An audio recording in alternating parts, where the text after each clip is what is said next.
महावितरण महाराष्ट्र राज्य विद्युत वितरण कंपनी मर्यादित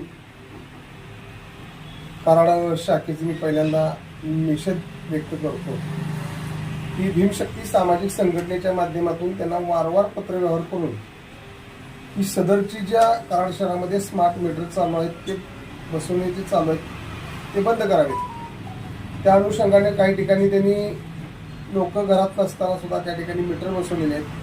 काही ठिकाणी आम्ही विरोध केल्यामुळे बसवलेले नाहीत, परंतु ज्या ठिकाणी मीटर बसवलेले आहेत त्या ठिकाणचे आता 20 तारखेपासून स्मार्ट मीटर पद्धतीनं बिल न भरल्यामुळं ऑटोमॅटिक लाईट कट व्हायला लागलेलं आहे। सदरचं लाईट कट झाल्यामुळं आज 10वीची परीक्षा चालू आहेत, अगदी उन्हाळा चालू आहे। त्यातनं तर यांची तर भूमिका तर नागरिकांना त्रास देण्याच्या हेतूनं तर असेल महाराष्ट्र शासनाची।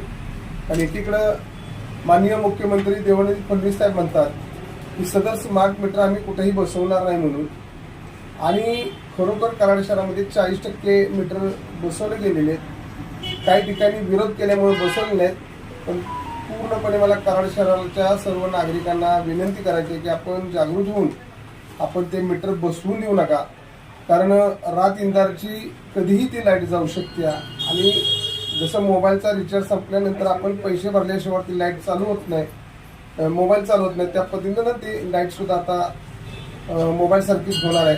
त्यामुळं कराड शहरामधील सर्व विविध संघटनांना सर्व पदाधिकाऱ्यांना मी आव्हान करू इच्छितो की आपण ह्या संदर्भात एक जनआंदोलन मोठं करण्यासाठी सदर आपण एकमेकाच्या संपर्कात राहून उद्या आपण कोयना साईडचे MSCBचे मोहिते साहेब यांच्याशी मी चर्चा केलेली आहे।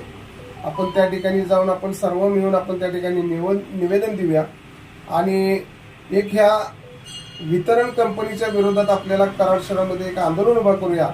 आज कराड शहरामध्ये एक 5 ते 6 हजार मी पॅम्पलेट वाटलेले आहेत या विरोधामध्ये आणि जनजागृती करण्याचा प्रयत्न केलेला आहे, परंतु ज्यांच्याकडे माझा नंबर आहे त्यांनी संपर्क करावा, ज्यांच्या लाईट कट केलेले त्यांनी, आणि या आंदोलनामध्ये सहभाग व्हावं एवढीच या ठिकाणी मी सर्व कराड शहरातल्या नागरिकांना आवाहन करतो।